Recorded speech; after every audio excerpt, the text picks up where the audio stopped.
Hi, I'm Tara the Foodie, and I'm back. With food prices the way they are these days, I know a lot of us are trying to stretch our grocery dollars, but we still want to make meals that are good for us, delicious, and keep our families strong. Today, I'm going to show you how to make crispy garlic pork cutlets, oven-baked Cajun fries, and sauteed broccoli.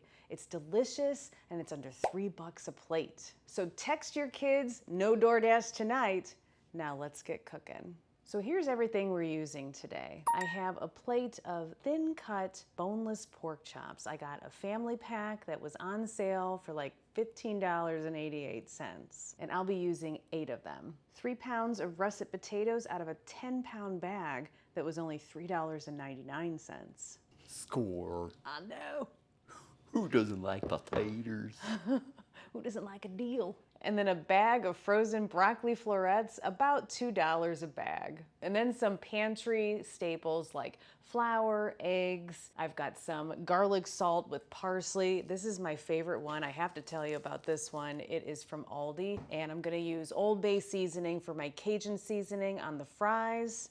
And get yourself some breadcrumbs. I'm gonna use Italian seasoned breadcrumbs because you get more flavor that way. And then of course, some olive oil for drizzling on the fries and frying our pork chops in and sauteing our broccoli in. This entire meal will feed 8 people, and I only spent about $20. So I have my 4 large russet potatoes already peeled and soaking in water. I have my oven preheating to 425 degrees. And the next thing I need to do is simply cut these potatoes into fry shapes. And they are soaking here in the water, again, to remove some of the starch. So I'm going to take these out of the water and then sprinkle them onto these paper towels. Dry them off as much as you can with paper towels, and then we are going to put them on a sheet pan lined with parchment paper. Next, get yourself some olive oil. You can even make it a chili infused one, and some Cajun seasoning. If your Cajun seasoning is salty, don't add salt. If it's not salty, add some salt as well. And now I am just going to drizzle these fries with this olive oil and then shake on some Cajun seasoning.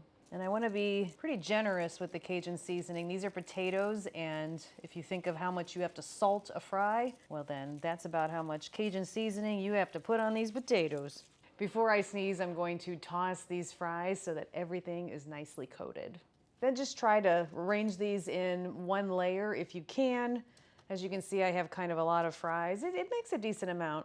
But what the idea is we're gonna have it in this hot oven for, half the time. Then I'm gonna take a spatula and, toss them and let them cook some more. So they're gonna get moved around. So the only seasoning that I'm gonna use on these pork chops is the garlic salt with parsley. So just go ahead and sprinkle this seasoning on each side of the pork chops. So now take a seasoned pork chop and dunk it in your flour on both sides and just shake off the excess. And then you're going to dip it in your scrambled eggs. This is 3 eggs beaten. Just make sure that it's totally coated. This creates your glue. And then go right into your Italian seasoned panko breadcrumbs. Try to keep a dry hand and use that to put the breadcrumbs over top, cover it up, and then you can press it down so that the breadcrumbs really adhere to that pork chop. And then take your pork chop and place it on a sheet pan next to you. And just do that with all of your pork chops.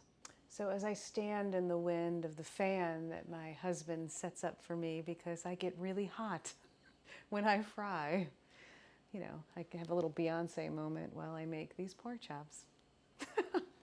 All right, so take your breaded pork chops, and I've got my pan just coated in a nice coating of olive oil, about that high. And it's at about 350-ish or so degrees. So now I'm going to lay this into the pan, and it'll just start sizzling right away. And I'm gonna put as many pork chops as I can without crowding the pan. Looks like I'll be doing these in 2 batches. And the smell of these Italian breadcrumbs are making my life complete.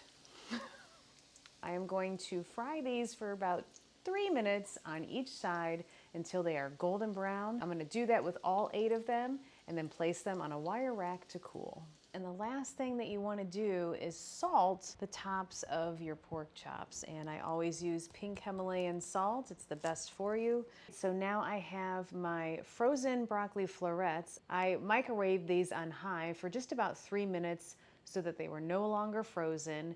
And now I am heating the pan up that I just used to fry those pork chops after getting rid of most of the oil, and saute them just for a few minutes until they get a nice brownness to them. And with everything you see here, the fries, the sauteed broccoli, the crispy garlic pork cutlets, took me only $20 to make. It feeds a family of 5 to 8, depending on how hungry they are, and it's just 575 calories with 37 grams of protein per serving. We are not only staying within our budget, but we are also eating healthy and getting the nutrients that we need. And now, it is my favorite time of every episode, time to taste. All right, let's cut into one. I mean, they're so crispy, you should be able to maybe hear that.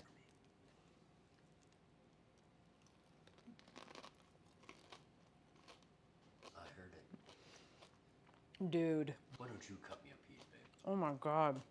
It is garlicky and like the Italian seasoning, and it's crispy and salty.